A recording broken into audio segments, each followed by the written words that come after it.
Hello there, ladies and gentlemen. Welcome to another episode of Made in Japan. Today we're checking out Dead or Alive Extreme Beach Volleyball 3 Fortune. Free-to-play edition. It's available now on the Hong Kong PlayStation Network. I have already done a recording of this where I grabbed the Japanese version of this. I posted up that video, pulled it back down again because I don't think it really expressed what Dead or Alive 3 or Extreme Beach Volleyball 3 really is about. I've played through for all three games in this series. I enjoyed the hell out of the first one on the original Xbox because I was a teenager who liked the sexiness of the DOA girls, and I actually found it to be a pretty fun co-op and multiplayer beach volleyball simulator. It was actually an enjoyable game. Plus I could play with the soundtrack and listen to my own music. So yeah, that's changed quite a lot for this third one, this third iteration out. So let's take a look at this grandchild of a charmless man.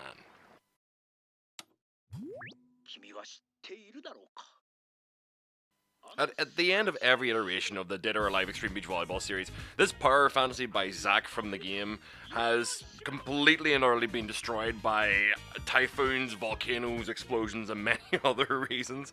The whole premise of this game being that Zack spends all of his winnings to buy an island to make a casino so he can invite all the DOA girls just to prance around and skimpy underwear. It's a weird premise, but it works. It gives it a completely valid reason to keep coming back to this over and over again. As long as this man has got his desire and want to spend every penny on returning to Zack Island, why would we ever stop him? It's a beautiful place. It's a magical place.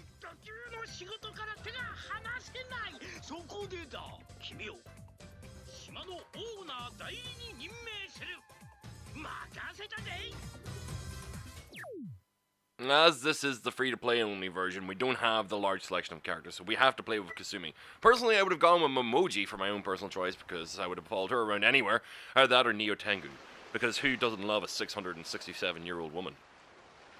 The challenge system adds a whole new dimension to the gameplay of Dead or Alive. It essentially gives you things that you need to do per day as you go through the 14-day holiday the girls take part in.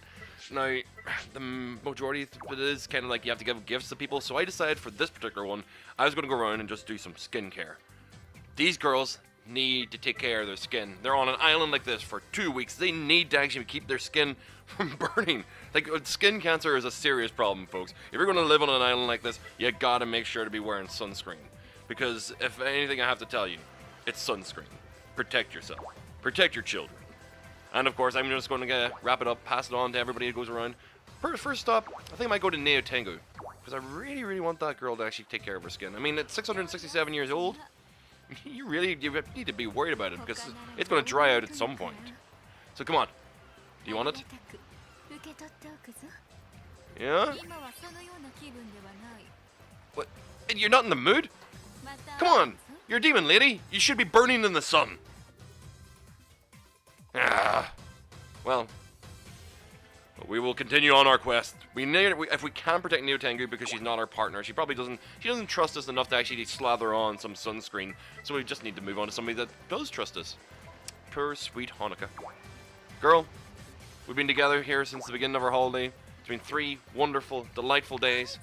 I just want you to know that if you want me to, I will rub this on your skin. Yes.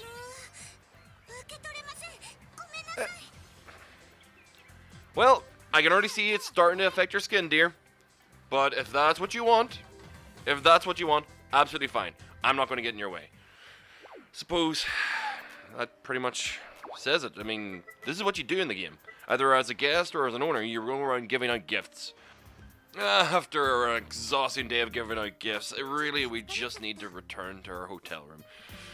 Yeah, just like Kasumi says, I'm very, very tired. The only things you can really do at night are go to the casino, which is not available inside this free-to-play version. You have to pay for a pass for that.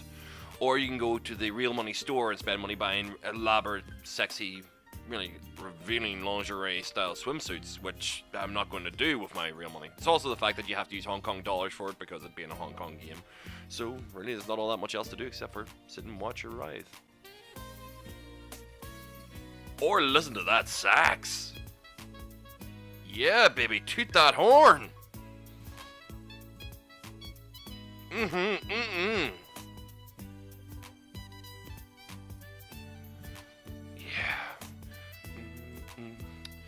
So, well, what we should probably do is actually top up our sunscreen for the night. Yeah, Kasumi, baby, you're going to take care of that skin. Slather this on you, you'll be absolutely fine. Hey, safety first, folks.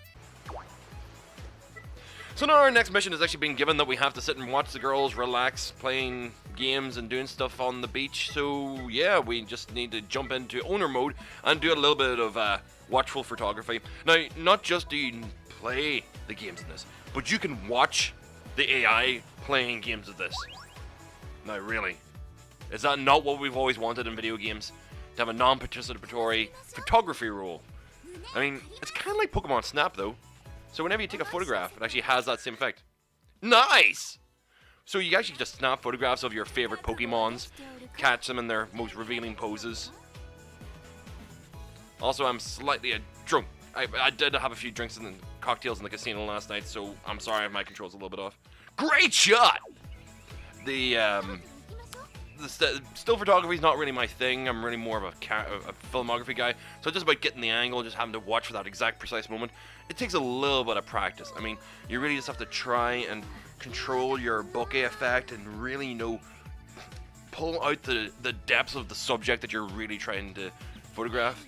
Especially with the things that actually disappear and reappear in your view line as well. I mean, it's really great whenever you can just make a tree disappear. I mean, nothing more annoying than just having a tree in your shot. So, what else we got here? Yeah, I think we got it. Oh, yeah. That is... well, it would really help if she could turn around. Great shot! So, let's see. Oh, they aren't actually playing yet. Well, that'd be a good start. So, how do I use this camera again?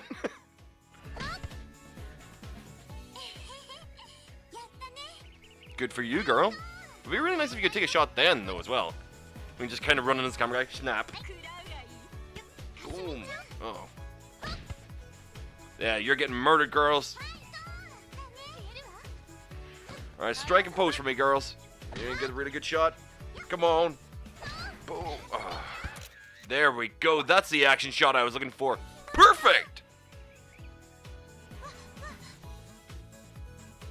So now that we've actually taken our photographs, we should probably have actually completed that task. No, still in progress. Well, on to another activity then. What else can we take photographs of while we're here?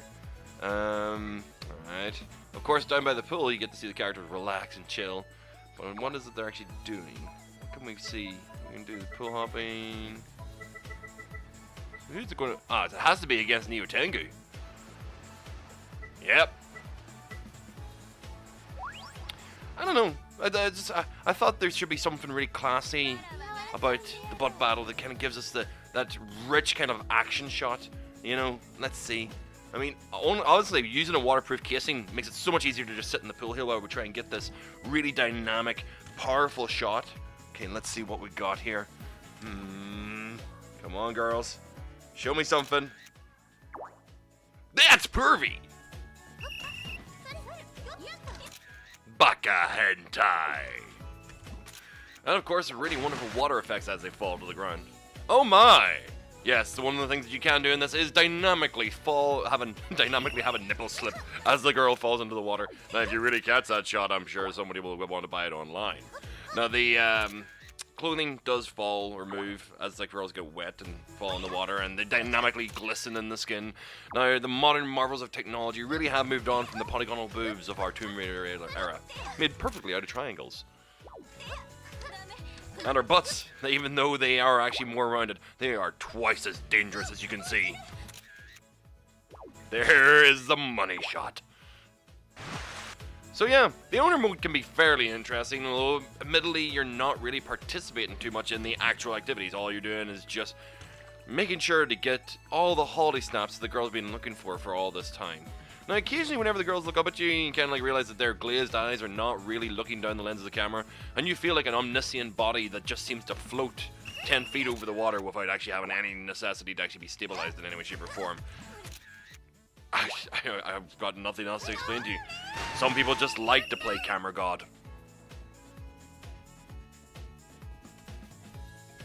And of course, now that we've got that activity completed and we've seen the girls participate in activities, really enjoying themselves, we get a little reward from Zack, who also then, of course, gives it a mild tutorial on how to not do what he says. The activities in this keep people going. I mean, like, it gives you a reason to keep going back over and over again, other than your personal quest that had collect all of the swimsuits and all of the Gravura photographs of all of the girls. Speaking of Gravura mode, whenever you actually sit down to relax with a single girl on the pool, it actually becomes almost exactly like a Gravura adult video shoot, or it's kind of just random activities that the girls might be participating in, just with you behind the lens of a camera. You can actually compose some really nice shots in this. Admittedly, of course, it's mostly about glistening skin.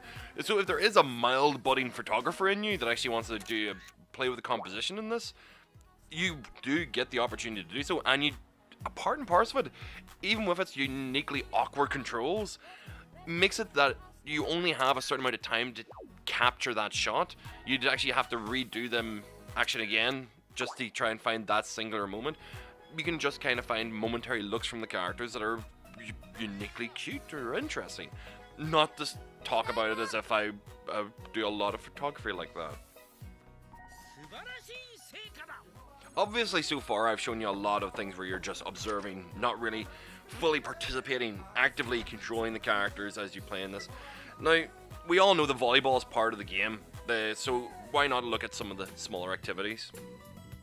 So what we're going to look at first is pool hopping, something that is actually a quintessential classic of this game series since the very earliest days, which is just as Simon says, press the button with the right pressure and timing and make your way across the pool, which can be frustratingly difficult because one single tap will launch you into the water and you failed the whole thing. You don't get multiple tries, you don't get to do too much, but when you nail it, when you really nail it, oh, sweet Jesus, this is so gratifying.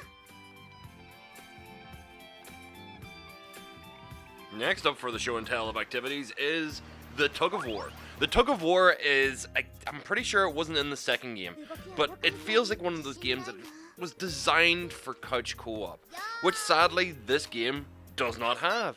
It hasn't been in the game since the second game in the series, which went online only for all of its activities, and I think only had volleyball as a multiplayer activity. A lot of the ideas for these mini games, these poolside games, feel like they should be played with a second player, especially ones that have like fake outs, like the tug of war, where you can cause your opponent to pull themselves into the water. Now, I really enjoy playing the mini games. They're a mild distraction. Oh, Tomy honey, I told you you need to wear the sunscreen. Look at her wearing the same suit the entire time as well. That's how you end up with the tan lines. You got to change it up regularly to make sure you avoid the tan lines. So now that we're at the end of our holiday, the only thing left to expect is the destruction of Zack Island, where everything can fall apart and Zack cries into his milk at the end of the day, because that's what we've done in every game. Every game so far, first and second, he has lost Zack Island just for him to rebuild it again for a future generation, and obviously with less multiplayer. So, what way is it going to happen this time? We've already had a volcano explode. I think we had aliens attack in the last one.